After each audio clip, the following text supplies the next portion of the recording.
Hi friends, బాగున్నారండి అందరూని. ఈ రోజు క్లాస్లోని కొత్తగా నేర్చుకునే వారికి అసలు బ్లౌజ్ ఎలా కటింగ్ చేయాలి ఏంటన్న విషయాలు తెలియాలి కదా. అలాంటి వారు ఏంటంటే ఎక్కువగా కొలతలు తీసుకుని అవి మార్కింగ్ చేస్తే కొద్దిగా కన్ఫ్యూజ్ అవుతూ ఉంటారు. స్టార్టింగ్లోని ఆది బ్లౌజ్తోని నేర్పిస్తాం. ఆది బ్లౌజ్తోని బ్లౌజ్ ఎలా కటింగ్ చేయాలన్నది చూద్దామండి. అలాగని చెప్పేసి ఆది బ్లౌజ్తో కటింగ్ చేసినంత మాత్రాన మనకి బ్లౌజ్ కుదరదని కాదండి. కాకపోతే అంచనాలు తెలియాలి. అందరికీ ఒకే రకంగా కుదురుతాయన్న నమ్మకాలు కూడా ఉండవనమాట. అంటే మీకు కుదిరింది కదా అని చెప్పేసి మనం ఏదో బిజినెస్ పర్పస్ కింద అయితే గనక ఆది బ్లౌజ్‌తోనే కొలతలు కొలుద్దాము అంటే గనక అందరికీ సెట్ చేయలేము. బాడీ మెజర్‌మెంట్స్ నేర్చుకుంటే ఇంక పర్ఫెక్ట్ అనమాట. సరేనండి. ఎప్పుడు నేను అదే చెప్తూ ఉంటాను. ఇప్పుడు ఎప్పుడు కూడా మీరు ఆది బ్లౌజ్‌తోని మార్కింగ్ చేయాలనుకున్నప్పుడు 2 భుజాలని చక్కగా ఇలాగా కలిపి పట్టుకొని చంక కుట్లు 2 కూడా ఇలా ఒక దగ్గరికి వచ్చేటట్టుగా ఇలా నీట్‌గా ఇలా పరుచుకోవాలి. సరేనండి. దాని తర్వాత మీకు స్కేల్ ఉంటే గనక ఈజీ అవుతది వర్క్ అన్నది. ఇక్కడ 1 మీటర్ క్లాత్ తీసుకున్నాను. ఇది ఫోల్డింగు 2 కోరంచులు 2 ఒకవైపు ఉన్నాయి. సరేనండి. ఇది బ్లౌజ్ సైజు గట్ట ఏమీ కాదు. ఈ బ్లౌజ్‌కి తగ్గట్టుగా మనం బ్లౌజ్ కటింగ్ చేయడమే. ఇక్కడ ఒక అరించ్ అన్నది ఫస్ట్ మీరు ఒక మార్కింగ్ అన్నది చేయండి. ఈ అరేంజ్ ఎందుకంటే షోల్డర్ స్టిచ్చింగ్ అనమాట. సరేనా? కొంత దూరం తీసుకుంటే సరిపోద్ది. ఇలా అరేంజ్ మీరు ముందు మార్కింగ్ చేసుకుంటే ఇక్కడ మనకి ఇది షోల్డర్ ఖర్చులకి ఇలాగా సరిపోద్ది. సరేనండి. ఇప్పుడు ఈ షోల్డర్‌కి ఈ లైన్‌కి ఈ షోల్డర్ కుట్లు టచ్ అయ్యేటట్టుగా ఇలా పెడితే ఇలా పెట్టుకోండి. దీనివల్ల ఏంటంటే మీకు నీట్‌గా ఈ పొడవు అన్నది పర్ఫెక్ట్‌గా వచ్చేస్తది. ఈ షోల్డర్ స్టిచ్చింగ్‌కి ఎప్పుడు కూడా ఖర్చులు అన్నవి చాలా ఇంపార్టెంట్ అనమాట. వాటిని దృష్టిలో పెట్టుకొని మీరు మార్కింగ్ చేసుకోవాలి. ఈ ఫోల్డింగ్ ఉండేటట్టు చూసుకొని ఇలా చేత్తోల నొక్కిపెట్టి సాధ్యమైనంత వరకుని నెక్‌ని మన వైపుకి ఫోల్డింగ్ వైపుకి ఇలాగా వచ్చేటట్టుగా చేసుకోవాలి. లేదు అంటే గనక మెడ వెడల్పు షోల్డర్ ఎక్కువైపోయి భుజాలు జారిపోయే అవకాశం అన్నది ఉంటది. చూసారు కదా. ఇక్కడ ఈ చంక దగ్గర ఇలాగా ఉండేటట్టు పట్టుకొని దీన్ని ఇలా సాధ్యమైనంత వరకు మన వైపే ఉండేటట్టు చూసుకోవాలి. చూసుకుని మెడ అంచు దగ్గర ఒక లైన్ మార్కింగ్ చేసుకోండి. మెడ అంచు దగ్గర ఒక మార్కింగు, అలాగే షోల్డర్ కుట్టు ఉంది చూసారా? ఈ షోల్డర్ కుట్టుకి ఎదురుగా ఒక మార్కింగు, కరెక్ట్‌గా ఒక మార్కింగ్ చేసుకోండి. దాని తర్వాత ఇక్కడి నుంచి ఈ నడుము అన్నది మీకు నడుము అంచుకి ఇలా ఒక లైన్ మార్కింగ్ చేసుకోండి. అలాగే ఇటువైపు కూడా ఒక మార్కింగ్ చేయండి. సరేనా? దాని తర్వాత ఇక్కడి నుంచి ఇలాగా ఈ చంక కుట్టు ఉంది చూసారా? చంక కుట్టుకి ఒక మార్కింగ్ చేయండి. ఇలా అడ్డుగా ఒక మార్కింగు, నిలువుగా ఒక మార్కింగ్ చేసుకోండి. సరేనా? దాని తర్వాత ఇక్కడ ఈ ఫోల్డింగ్ దగ్గర నుంచి ఇక్కడికి ఇలా పట్టుకొని మెడ అంచు ఉంది చూసారా? ఈ మెడ అంచుకి కరెక్ట్‌గా ఒక మార్కింగ్ చేయండి. మెడ అంచుకి ఒక మార్కింగ్ చేసిన తర్వాత ఈ హుక్ బెల్ట్, ఐ బెల్ట్ ఉన్నాయి చూసారా? ఇది ఇలా తేలిస్తే కింద మీకు మెడ అంచు అన్నది కనిపిస్తూ ఉంటది. ఆ మెడ అంచు అంటే లైట్‌గా అక్కడక్కడక్కడ చిన్న చిన్న అంచు అంటే ఒక చిన్న చిన్న మార్కింగ్ చేస్తే మీకు ఈ రౌండ్ ఎలా తీసారన్నది అర్థమవుతది. సరేనండి. ఇంతవరకు ఈ మార్కింగ్‌లు చేసిన తర్వాత ఈ బ్లౌజ్‌ని ఇలాగ తీసేయండి. ఇలా తీసిన తర్వాత చూసారు కదా. ఈ మార్కింగ్‌కి ఇంకొక అరెంజ్ అన్నది ఇలాగ కిందకి మార్కింగ్ చేసుకోండి. ఈ అరెంజ్ ఎందుకు అంటే మనకి ఖర్చులకి హెమ్మింగ్ బెల్ట్ అవి వేసుకుంటాం కదా. అందుకు మనకి ఈ పొడవు దగ్గర కూడా మనం ఒక అరెంజ్ అన్నది పెంచుకోవాలి. ఈ 2 లైన్‌లు ఇలా కలిపేయండి. ఇది ఖర్చులతో పాటుగా పొడవు వచ్చింది. సరేనా? దాని తర్వాత ఇక్కడ చూసారు కదా. ఇది మెడ అంచు మనకి ఉంది. దీనికి కుట్టడానికి ఒక పావించ్ కావాలి కాబట్టి అంచనాగా అన్నా పర్వాలేదు, లేదంటే ఏదో ఒక పెద్ద నెంబర్ నుంచి పైకి 2 గీతలు పైకి ఇలాగ ఒక మార్కింగ్ చేస్తే ఇది మీకు పావించ్ పైకి ఖర్చులకి ఇది వస్తది. సరేనండి. దాని తర్వాత ఇది చూసారు కదా. ఇక్కడ కుట్టుకని చెప్పేసి ఇది కుట్టిన తర్వాత ఇక్కడికొచ్చింది. ఇది మాత్రం చంక కుట్టు దగ్గరికొచ్చేటప్పటికి ఎక్కువగా మీరేమి పైకి ఊరికే తీసుకెళ్ళిపోవాల్సిన అవసరం లేదు. ఒక్క పావించ్ మాత్రం ఇలాగా ఒక 2 గీతల వరుస ఇలా పైకి ఖర్చులకి మార్కింగ్ తీసుకుంటే సరిపోద్ది. సరేనండి. ఇప్పుడేం చేయాలంటే ఈ మెడ వెడల్పు ఉంది చూసారా? ఈ లైను ఇక్కడికి కూడా ఒక పావించ్ ముందుకి ఫోల్డింగ్ వైపుకి కరెక్ట్‌గా 2 గీతల వరుస 2 గీతల వెడల్పు అంతా పావించ్ అన్నది మీరు ముందుకి జరుపుకొని రావాలి. ఎందుకంటే స్టిచ్చింగ్ చేసిన తర్వాత ఇక్కడికెళ్ళింది. అది గుర్తుపెట్టుకోవాలి. ఇది షోల్డర్ మార్కింగ్ కదా. దీనికి అటువైపుకి పావించ్ అన్నది అటువైపుకి పెంచుకోవాలి. ఎందుకంటే ఇక్కడ ఉన్నది కుట్టు కుడితే ఇటొచ్చింది. ఇక్కడ ఉన్నది కుట్టు కుడితే ఇటెళ్ళింది. ఖర్చులకు మాత్రం ఇది జాగ్రత్తగా గుర్తుపెట్టుకోవాలి. ఇప్పుడు ఏం చేయాలంటే ఈ మెడ వెడల్పు దగ్గర నుంచి ఇక్కడి నుంచి ఇదిలాగా స్ట్రైట్గా లైన్ మార్కింగ్ చేసేసుకోవాలి. దాని తర్వాత ఇక్కడి నుంచి ఈ లైన్ కూడా ఇలా మార్కింగ్ చేస్తే ఎక్కడో ఒక దగ్గర కలుస్తుంది కదా, కలిసిన దగ్గర చూసారు కదా రౌండ్ అన్నది ఇలా వచ్చింది. ఇప్పుడు ఇక్కడి నుంచి మనకి ఈ రౌండ్ అన్నది మనకి ఆది బ్లౌజ్లోంచి వచ్చింది. దీనికి ఇక్కడి నుంచి ఇలాగా అంటే ఇక్కడి నుంచి ఇలా వచ్చింది. ఈ పావించి ఇక్కడి నుంచి ఒక పావించి లోపలికి ఇలా మార్కింగ్ చేసినట్టుగా తీసుకుంటే మీకు పర్ఫెక్ట్గా ఆది బ్లౌజ్లో ఉన్నట్టుగా మీకు మార్కింగ్ అన్నది వచ్చేస్తుంది అనమాట. అంటే ఆ లైన్కి కరెక్ట్గా పావించి అన్నది పై భాగం వైపుకి ఇలా లైన్ మార్కింగ్ చేసుకుంటాం. ఇలా ఇక్కడ ఇది హెల్ప్ అవుతుంది, ఆ తర్వాత ఈ రౌండ్ కూడా మీకు హెల్ప్ అవుతుంది. సరేనా? దాని తర్వాత ఇక్కడి నుంచి ఈ లాస్ట్ మార్కింగ్ ఉంది చూసారా, అక్కడి నుంచి స్కేల్ని ఇలా స్ట్రైట్గా పెట్టి ఇలా కిందకి ఇలా లైన్గా ఒక మార్కింగ్ చేయండి. ఈ పై మార్కింగ్ ఉంది కదా, ఈ పై మార్కింగ్ దగ్గర నుంచి ఇలాగ ఒక మార్కింగ్ చేయండి.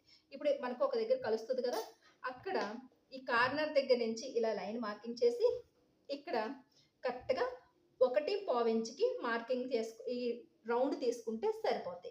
అంటే 1 ఇంచు 2 గీతలు ఎక్కువ తీసుకుని ఇక్కడికి ఇలా మార్కింగ్ పెట్టి ఇక్కడి నుంచి ఇలా నెమ్మదిగా ఈ లైన్కి ఇలా కలపాలి.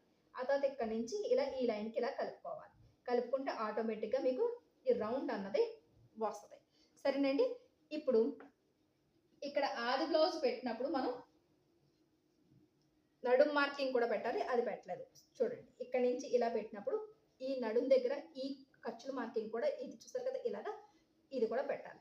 ఇక్కడ ఎప్పుడైతే ఖర్చుల మార్కింగ్ పెట్టామో ఇక్కడ కూడా పెట్టాలి. సరేనండి? ఇప్పుడు దీనికన్నాని 1 ఇంచ్ అన్నది మీరు ఎక్స్ట్రాగా తీసుకోవాలి. ఎక్స్ట్రా 1 ఇంచ్ ఈ మార్కింగ్ కన్నా 1 ఇంచ్ ఎక్స్ట్రా తీసుకోవాలి. ఎందుకంటే బ్యాక్ సైడ్ డాట్స్ కోసం. ఇప్పుడు ఈ లైన్ నుంచి ఈ లైన్కి ఇలా కలిపేసుకోండి. సరేనా? దాని తర్వాత ఇక్కడ మనం ఖర్చులు అన్నవి మన ఇష్టం అనమాట. ఒక 2 ఇంచీలన్నా సరే మీరు ఖర్చులు తీసుకుంటేనే బాగుంటుంది. ఇక్కడి నుంచి 2 ఇంచీలు ఇక్కడికి ఇలా ఖర్చులు అన్నది తీసుకుంటాం. ఇప్పుడు ఇక్కడి నుంచి ఇదిలాగా కలిపేయండి. ఈ రకంగా మనం 2 ఇంచుల ఖర్చులు అన్నది మన ఇష్టంతో తీసుకున్నాము. ఈ 2 ఇంచుల ఖర్చులు స్టిచ్చింగ్లో ఎప్పుడు కూడా మనం ఉంచేటట్టుగా చూసుకోవాలి. సరేనండి? ఇప్పుడు ఇక్కడ మనకి ఫ్రంట్ వైపు నెక్ ఎంత అన్నది ఎలా తెలుస్తుంది అంటే కనుక సేమ్ ఇదే బ్లౌజ్ని ఇలా తీసుకుని ఇది చూసారు కదా, ఇది హుక్ వైపు.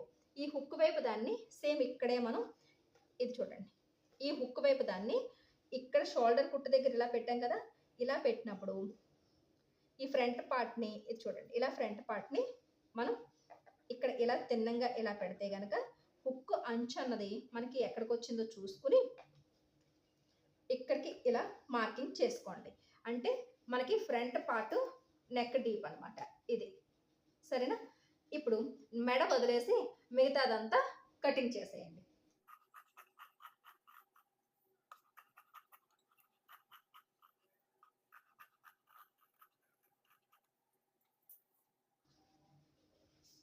ఇప్పుడు మిగిలిన క్లాత్ మీద బ్యాక్ పార్ట్ని ఇలా పెట్టండి.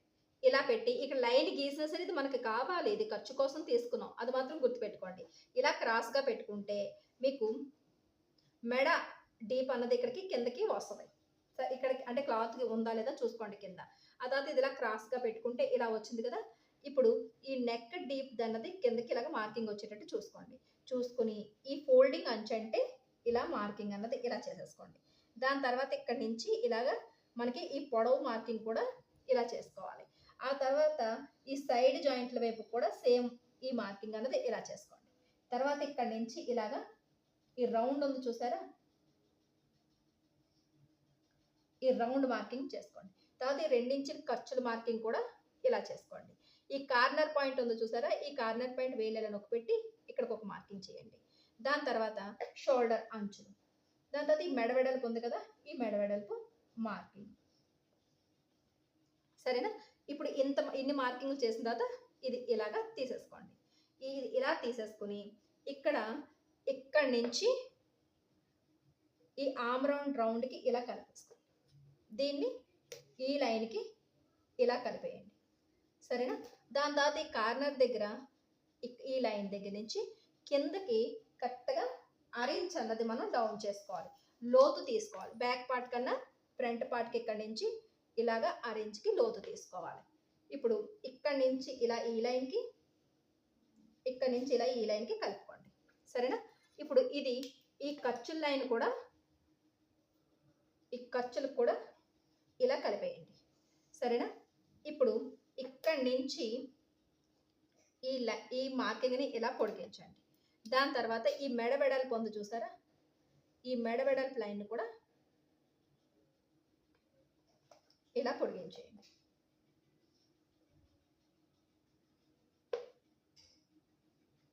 ఇక్కడ రౌండ్ తీసేటప్పుడు ఇప్పుడు ఇక్కడ ఇలా చక్కగా ఇలా కొద్దిగా రౌండ్ తీసుకోండి.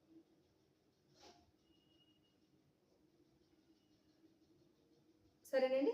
దాని తర్వాత ఈ కింద నుంచి ఇంక మీకు ఈ ఆది బ్లౌజ్తోనైతే సంబంధం లేదు, కానీ చూసుకోవాలి అని అనుకుంటే కనుక ఇక్కడ సెంటర్లో చేసి ఈ కుట్టు దగ్గర ఇక్కడ మనకి ఆరెంజ్ కదా, ఇది ఇక్కడ ఆరెంజ్ అన్నది మనం ఖర్చులకి వదిలేసాం కదా, ఈ ఆరెంజ్ దగ్గరికి ఈ షోల్డర్ కుట్టు వచ్చేటట్టుగా ఇలా పట్టుకుని ఇక్కడి నుంచి మనకి ఇది చూడండి, ఇక్కడికి పట్టుకునేటప్పుడు ఈ డాట్ దగ్గరికి ఇలా ఇలా ఫోల్డ్ చేసుకోండి. ఎక్కువగా సాగదీయొద్దు, సాగదీస్తే మీకు కావాల్సినంత కూడా వచ్చేస్తాయి. ఇక్కడి నుంచి అంచనా కానీ ఇక్కడికి కుట్టు దగ్గరికి ఒక మార్కింగ్ అన్నది చేసుకోండి. సరేనా? ఇంతవరకు వచ్చింది, సాగదీయకుండా పెడితే. సరేనా? ఇప్పుడు మామూలుగా అయితే కనుక బ్లౌజ్ ప్రతి ఒక్కరికి కూడా పర్ఫెక్ట్గా సెట్ అవ్వాలనుకుంటే చిన్న ఫార్ములా, కింద నుంచి 2 ఇంచీలు వదిలేయండి, ఆ తర్వాత ఇక్కడ 2 ఇంచీలు అన్నది ఇలా వదిలేయండి. సరేనా? ఇప్పుడు ఈ 2 మార్కింగ్లు ఇలా కలిపేయండి. సరేనా? చూసారా, కరెక్ట్గా ఇక్కడికి వచ్చింది అనమాట. అంటే ఒక అరేంజ్ అన్నది మనం కిందకి డౌన్ చేసి స్టిచ్ కటింగ్ అన్నది చేస్తాం. మనం ఈ ఆది బ్లౌజ్ నుంచి కొలుచుకునేటప్పటికి అరేంజ్ పైకి కిందకి అయ్యే అవకాశాలు ఎక్కువగా ఉంటాయి. ఇప్పుడు ఈ లైన్ నుంచి కరెక్ట్గా 1 ఇంచుకి మీరు హుక్కుల వైపు పైకి తీసుకురండి. దాని తర్వాత ఇక్కడి నుంచి ఇలాగా 3 ఇంచుల దగ్గర చేసి కరెక్ట్గా ఒక అరేంజ్ అన్నది కిందకి మార్కింగ్ చేయండి. ఇక్కడి నుంచి ఇది ఇలా ఇక్కడికి ఇలాగా కలపండి. తర్వాత ఇక్కడ నుంచి ఇలా స్ట్రైట్గా వస్తూ ఈ కార్నర్ కలిపి ఇలా పైకి ఒక 1 ఇంచ్ ఉండేటట్టుగా ఇలా తీయండి. అంతే. ఇప్పుడు కటింగ్ చేసేసుకోండి.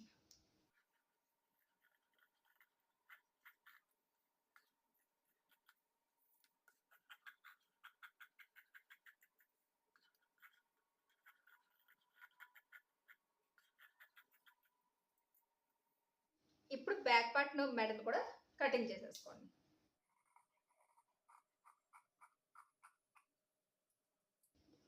ఇప్పుడు బ్యాక్ పార్ట్ మీద ఇలా ఫ్రంట్ పార్ట్ని పెడితే మీకు ఈ 2 అంచులు పర్ఫెక్ట్గా సరిపోవాలి. చూసారు కదా, మనకి కరెక్ట్గా సరిపోయింది. అలాగే ఫోల్డింగ్ దగ్గరికి ఈ హుక్కుల అంచుని ఇలా పెట్టిన తర్వాత ఈ షోల్డర్ అంచులు కూడా ఇలా ఎంతవరకు నీట్గా సమానంగా వచ్చేయాలి. అలా అయితే బ్యాక్ పార్ట్ ఫ్రంట్ పార్ట్ పర్ఫెక్ట్గా వచ్చింది అని అర్థం. ఈ లోతు కూడా మీకు క్లియర్గా తెలియాలి. సరేనండి? ఇప్పుడు షేప్ బెల్ట్కి ఆది బ్లౌజ్లోంచి ఇలాగా ఆది బ్లౌజ్లోంచి కొలిచి తీసుకునే కన్నా ఇప్పుడు ఫ్రంట్ పార్ట్కి బ్యాక్ పార్ట్కి సరి చేయాలి కాబట్టి ఇక్కడే కొలుచుకుంటే మీకు ఇబ్బంది లేకుండా ఉంటుంది.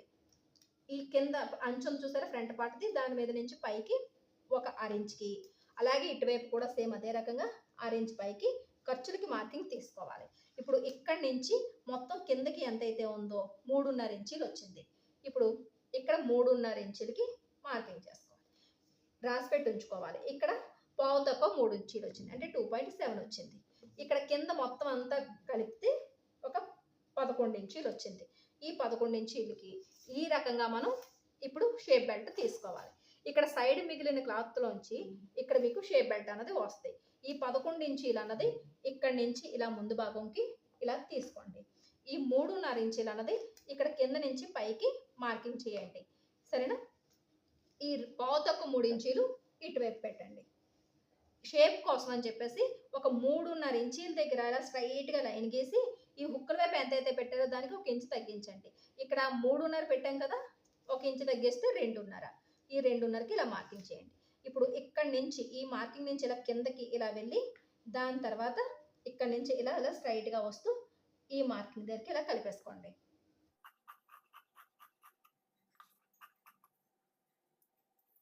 దాని తర్వాత ఈ షేప్ బెల్ట్ని ఇటువైపు నుంచి ఇలా తిరిగేసి ఇలా పెడితే ఇక్కడ కూడా 2 షేప్ ముక్కలు అనేవి వచ్చేస్తాయి.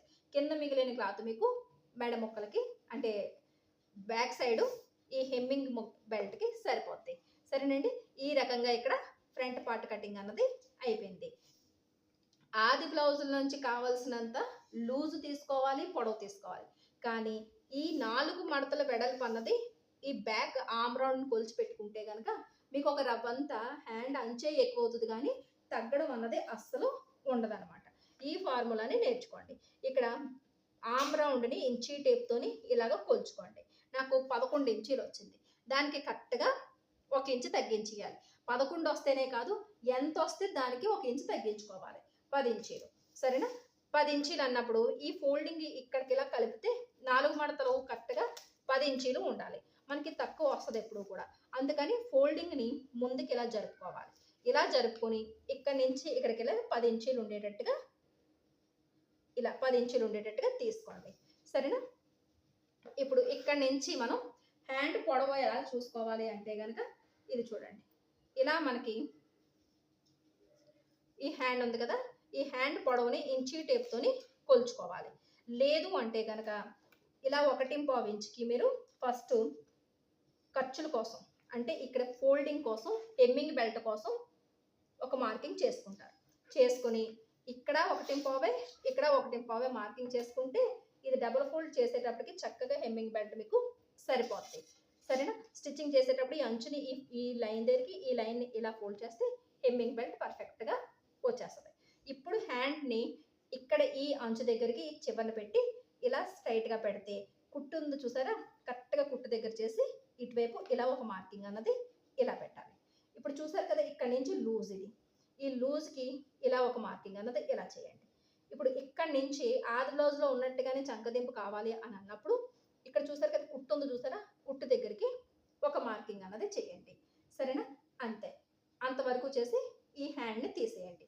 ఈ హ్యాండ్ తీసేసిన తర్వాత ఇక్కడ ఒక 1/4 ఇంచ్ అన్నది ఖర్చులకు ఉంది కాబట్టి పైకి మార్కింగ్ అన్నది చేసుకోవాలి. సరేనా?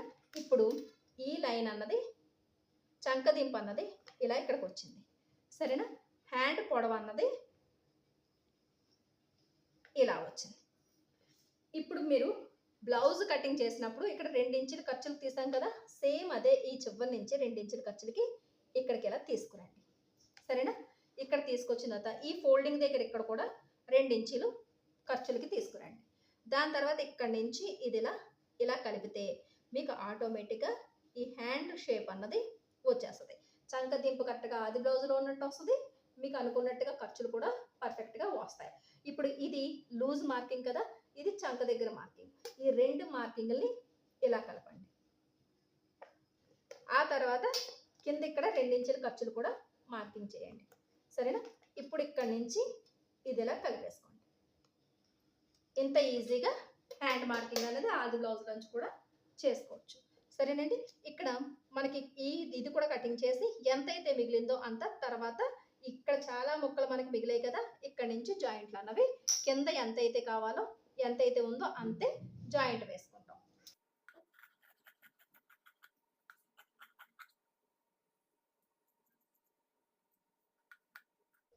ఈ రకంగా హ్యాండ్ కటింగ్ చేసుకోవాలి.